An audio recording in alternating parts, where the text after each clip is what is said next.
You stand in front of it every single morning. You stare directly at it while you brush your teeth.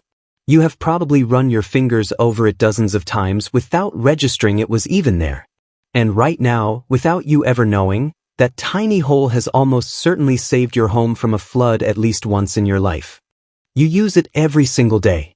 You stare directly at it while brushing your teeth, washing your face, and cleaning your hands.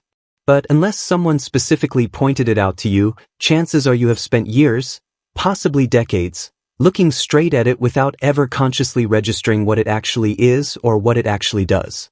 It sits just below the rim of your bathroom sink, usually positioned directly opposite the faucet.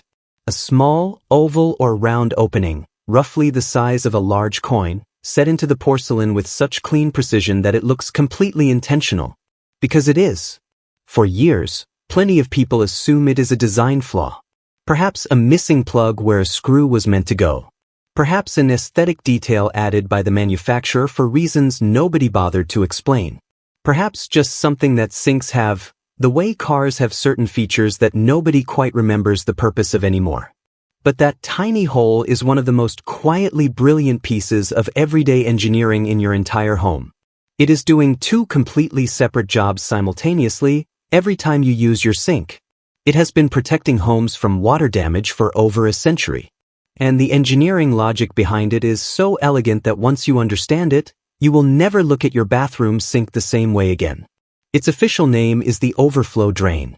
And to understand why it exists, you need to picture a very ordinary scenario that has played out in millions of homes across the world. You put the stopper in your bathroom sink. Maybe you are filling the basin to wash your face, or soaking something in warm water. You turn the tap on and walk to the edge of the room to grab a towel. Your phone rings. You step into the hallway to answer it. The conversation goes longer than you expected. You get distracted. You forget entirely about the running water. Without the overflow drain, the sequence of events that follows is straightforward and expensive. The water rises steadily to the rim of the sink.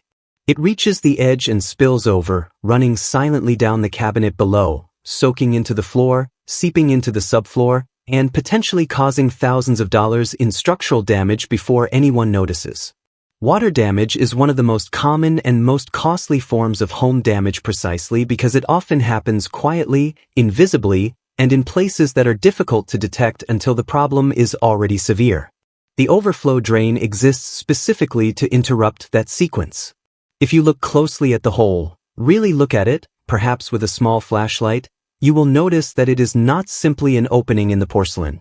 It connects to a hidden channel that runs internally through the body of the sink itself, cast directly into the ceramic or porcelain during manufacturing. This channel is completely invisible from the outside. It runs down through the sink structure and connects to the main drain pipe below the stopper level. When water in the basin rises to a dangerous height, typically within about an inch of the rim, it reaches the overflow opening and begins flowing into it. The water then travels through the hidden internal channel and is routed directly into the drain pipe, bypassing the stopper entirely, and drains away safely without ever reaching the rim. The sink effectively drains itself faster than the tap can fill it once the water hits the overflow level. The flood never happens. The bathroom floor stays dry. The structural damage never occurs. And in most cases, the homeowner comes back from their distracted phone call to find the tap still running and the water level mysteriously, inexplicably not at the rim, without ever understanding why. That is the overflow drain doing its job invisibly, exactly as it was designed to do. Preventing floods is only half of what this small hole does. The second function is entirely different in nature, and it involves a basic principle of physics that most people encounter regularly without ever connecting it to the sink in their bathroom. Think about the last time you tried to pour liquid out of a completely full, sealed container. A new carton of juice, perhaps, or a full bottle with a narrow opening. Instead of flowing in a smooth, continuous stream, the liquid comes out in irregular pulses. A glug, a pause, a glug, a pause, often splashing unpredictably and making a mess. This happens because liquid and air are competing for the same opening simultaneously. The liquid is trying to exit. The air is trying to enter and fill the space the liquid is leaving behind. Neither can move freely because they are fighting through the same narrow passage in opposite directions. Your bathroom sink experiences a version of this same problem every single time you pull the stopper and drain a full basin of water. When you release the stopper and a significant volume of water begins rushing down the drain pipe, that column of moving water creates a pressure differential. The rushing water pushes air downward ahead of it and creates a partial suction effect behind it as it descends. Without any alternative route for air to enter the system, the trapped air below the water column has only one available path back up, straight through the draining water itself. The result is that distinctive, unpleasant sound that poorly draining sinks make, a loud, repetitive gurgling or bubbling as air forces its way upward through the descending water in irregular bursts. Beyond being noisy and unpleasant, this air-water competition slows the drainage process significantly. The air and water fighting for the same passage means neither moves as freely as it should. A sink that drains slowly on a regular basis often has nothing wrong with its drain pipe. It simply lacks adequate air ventilation in the system. The overflow hole solves this by acting as a dedicated air vent. When water drains rapidly from the basin, air can enter through the overflow opening and travel down the internal channel into the drain pipe, supplying the air that the draining water needs to replace itself without fighting back up through the water column. The air and the water each get their own path. They stop competing. The water drains smoothly, quickly, and quietly. Two completely separate engineering problems. One small hole, cast into the porcelain during manufacturing, solving both simultaneously. If you are a sharp observer, you may have already noticed something that appears to complicate this story. Your kitchen sink almost certainly does not have an overflow hole. The rim is smooth and continuous, without any opening. And if overflow holes are such a brilliant piece of engineering, why would kitchen designers deliberately leave them out? The answer is hygiene, and it is a completely deliberate choice made for very good reasons. Consider what passes through a kitchen sink on a typical day. Raw meat and the fluids that come with it. Cooking grease in various states of liquidity. Food particles, vegetable scraps, coffee grounds, and the general organic debris of meal preparation and cleanup. Kitchen sinks handle a remarkable volume and variety of biological material. Now consider what an overflow channel actually is.